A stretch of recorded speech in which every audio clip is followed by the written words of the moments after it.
friends, welcome back to my channel. If you're new here, my name is Jadie, and make sure you definitely subscribe down below before you go. As you can tell by the title of this video, it's gonna be a more serious video. I'm gonna close my windows really quick because birds are chirping, trains are training, and dogs are barking, so give me a second. Okay, now that my windows are closed, this video is something that I wanted to talk about on my channel for forever, because I feel like it's something that's not talked about enough, and it's like such a taboo subject. So with that being said, I have to put like a trigger warning. I'm going to be talking about mental health, anxiety, depression, stuff like that. So if this video, if those things are triggering to you, I highly suggest you not to watch this video. So yeah, let's just get started. So mental health is something that has become it's like a stigma on social media.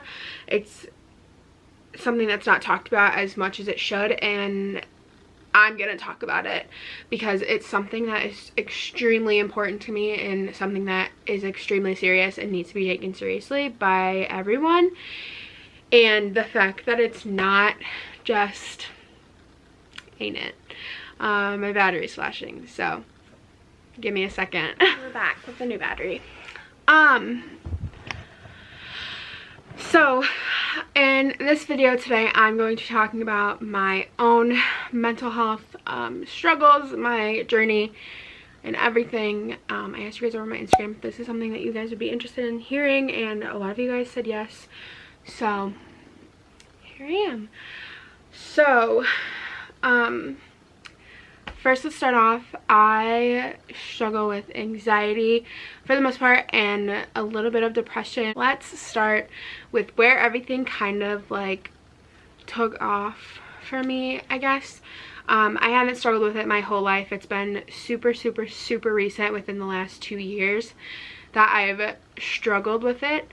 And there was like not a lot of people around me, like online and like on social media, that would talk about mental health. So I feel like being someone who struggles with my own battles, talking about it and being an advocate is something that will help people. And that's the thing, that's the only thing that I want, is to help one person know that they're not alone and that they're gonna be okay. So yeah, so like I said, my mental health journey has been super recent, within the last 2 years. It started at the end of 2019. I'm gonna say a lot in this video too. It is what it is. So I first really realized that I had something wasn't right when I would get in my car to go to work, and I would just, it was like butterflies. Like I would just feel butterflies in my stomach, like while I was at work, while I was driving to work, until like I came home. Like it was like work induced, and I don't know, like nothing ever happened to me at work. Like I wasn't being like harassed in any way. Like I was anxious to go to work, and I truly think it's because of my management. My management was not the best, so I think that had a lot to do with it. That was going on for, I would say, about a month and a half. I was just always getting butterflies going to work, and I wasn't really sure of like what it was, because it was never anything I felt before, like all the time. Like sure, I'd get nervous before like giving a speech, or I'd get nervous or anxious before like going on stage for like a dance recital or something like that, but like it wasn't 24/7 constant like it was when I was experiencing it. Does that make sense? So, and I felt weird. Like I felt like I wasn't normal, and that someone was gonna look at me and be like, you're weird because you're having these like feelings, like you're fine, like you're fine. Because mental health is such a taboo subject. No one talks about it as much as it needs to be talked about. Like mental health is as serious as physical and emotional health. Like hello. It's your brain. Like, you need to, I don't know. Anyways, I'm gonna keep on track because I like to get off track all the time. So, I kind of kept it to myself because I didn't want people to look at me differently, or like I was like weak in any way, I guess. So I didn't want people to look at me like I was weak. So I didn't really talk about it until I couldn't do daily tasks. Like going to school, driving my car, even just getting out of bed and brushing my teeth in the morning was hard some days because I felt like it wasn't gonna get better. And it sucked. It sucked a lot. This is kind of hard to talk about. So I really started to talk to my mom about the butterfly feeling before I would go to work. And she was like, well, then just quit your job, because no job is worth your mental health, your well-being. It's not worth that. So I quit my job. Well, my mom quit my job, but that's a different story. So I no longer was working where I was previously employed. It's not Bath & Body Works. I love my job there. It's not Bath & Body Works. It's not where I'm currently employed. It's my past employer. I quit there and it felt like a weight was lifted off my shoulders. So I was like, okay, I'm good. I'm good. Like, I'm better. I'm fine. Like, I have no more anxiety. Like, I have no more butterflies. Like, I feel so much better. Until about 2.5 weeks or so later, I was getting the butterflies again. I wasn't able to go to school. I missed so much school because I would be on my way to school and just start crying for no reason.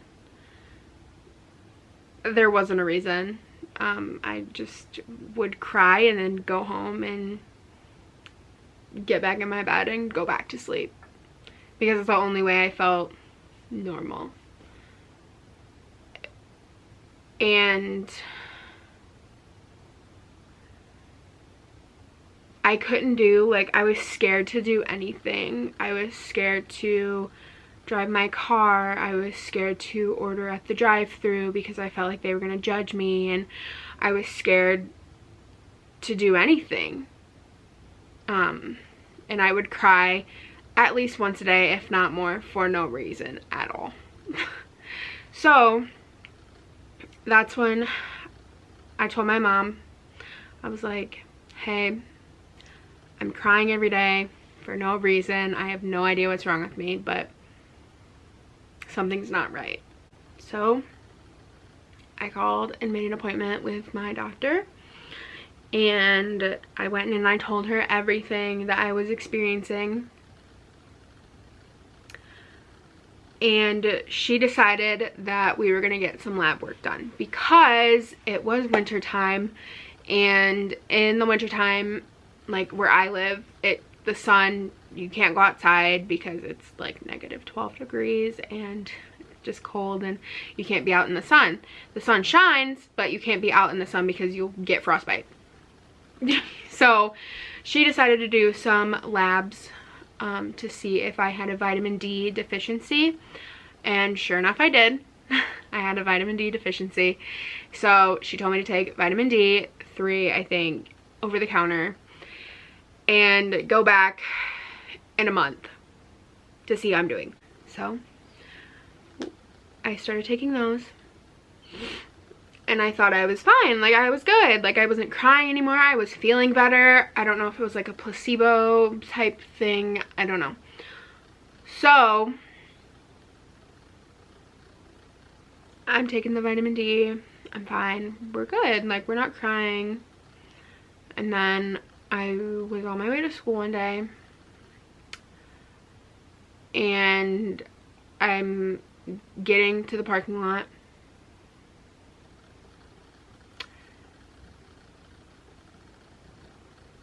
and all of a sudden I just break down.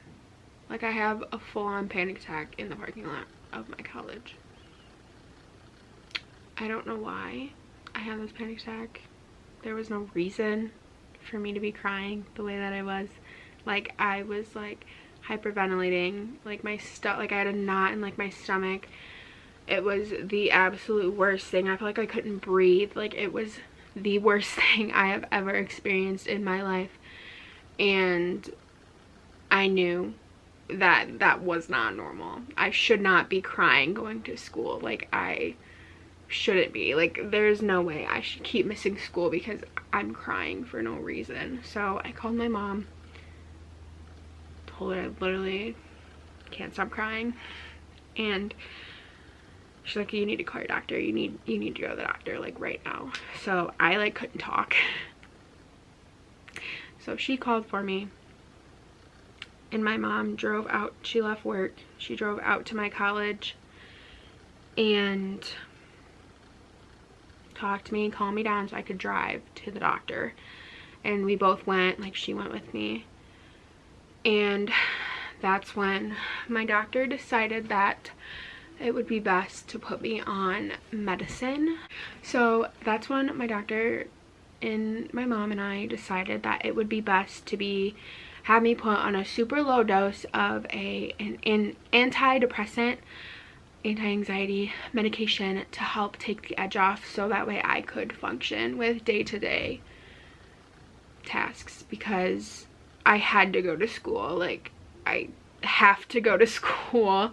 I have to be able to go to work. I have to be able to get up and drive my car. Like, I have to be able to do these simple things. Like, I can't not be doing them.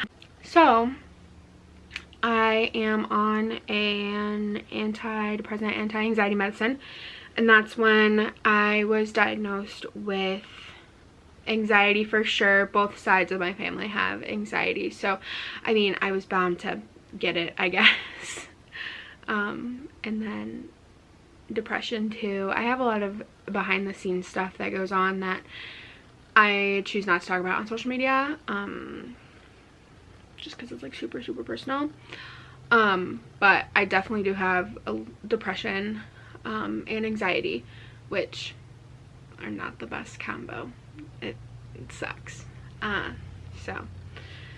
But I'm on in medicine now, so that helped take the edge off, helped me able to function and finally stop crying every single day.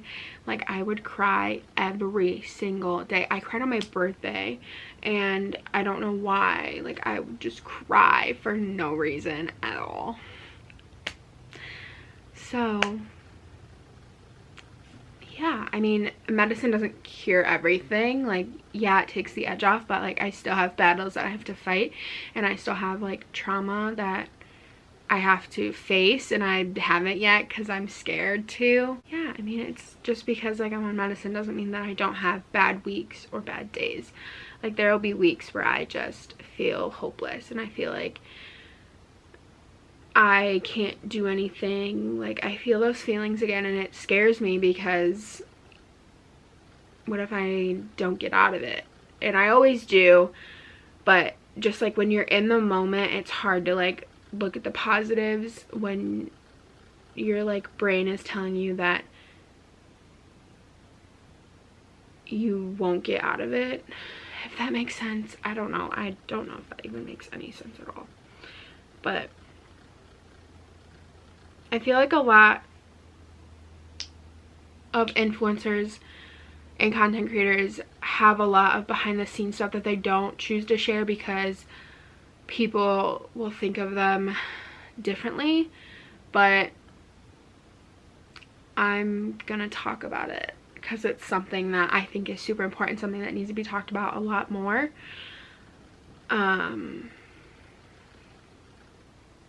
Yeah, I mean, that's my story. There's definitely like a lot more that I didn't go into detail with because it's like super personal. But I think a lot too that has helped me is having my puppy. She has helped a lot too. Like, she knows like when I'm sad and she'll just cuddle me and give me kisses, and I think that helps a lot too, is having an animal that, like, animals sense things, guys. Like, if you have an animal, you know.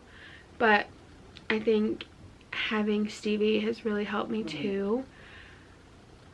So that's been super nice to have her. Like, she just knows like when I'm having an off day or an off week.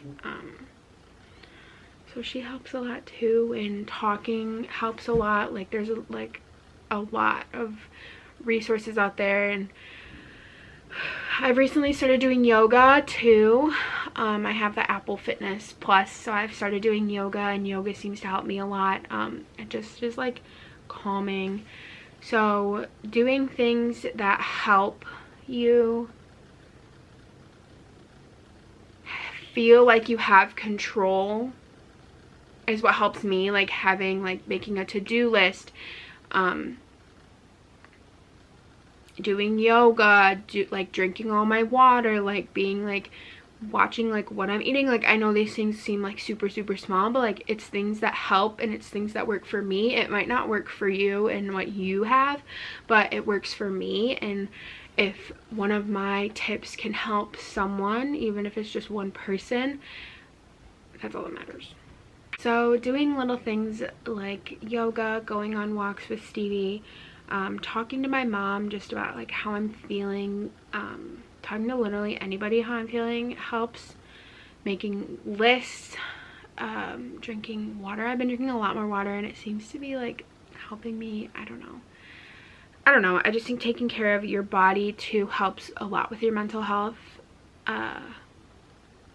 Just little things like that, little self-care nights. I do self-care at least once a month, if not more than that. Like the other night I just painted my nails and my toes. So just doing little things that help like me like de-stress, especially since I'm in school full-time and working part-time. It's just like little things like that to help curb the mental health like thing. I don't know. I mean, I'm not a professional at all. I've tried therapy. I just don't like talking to people about my problems. I just feel weird. I don't know. I know it's not weird, and I know everyone needs a therapy, but I just feel weird. I don't know. Talking about my problems. I don't know. But if therapy works for you, great. I wish it worked for me. Maybe I just need to give it more tries than what I do, but yeah, so that's my story. If you guys liked the video, don't forget to give it a big thumbs up. Leave me some comments down below letting me know what types of things you do to help your mental health, if you have any mental health illnesses, or just leave me literally anything. I love reading comments from you guys. And subscribe if you're new, because my videos are more happy than this one is, I promise. So if you made it to the end, leave the brain emoji so I know you made it to the end. But I will talk to you guys in my next video, and it'll be more happy than this one, I promise. So I love you guys, and your mental health matters, and I'm always here for you. If you need anyone to talk to, my DMs on Instagram are always open. And this is a topic that I'm going to be talking about openly, because it's something that is serious and needs to be taken seriously. So I love you guys. I'll talk to you later.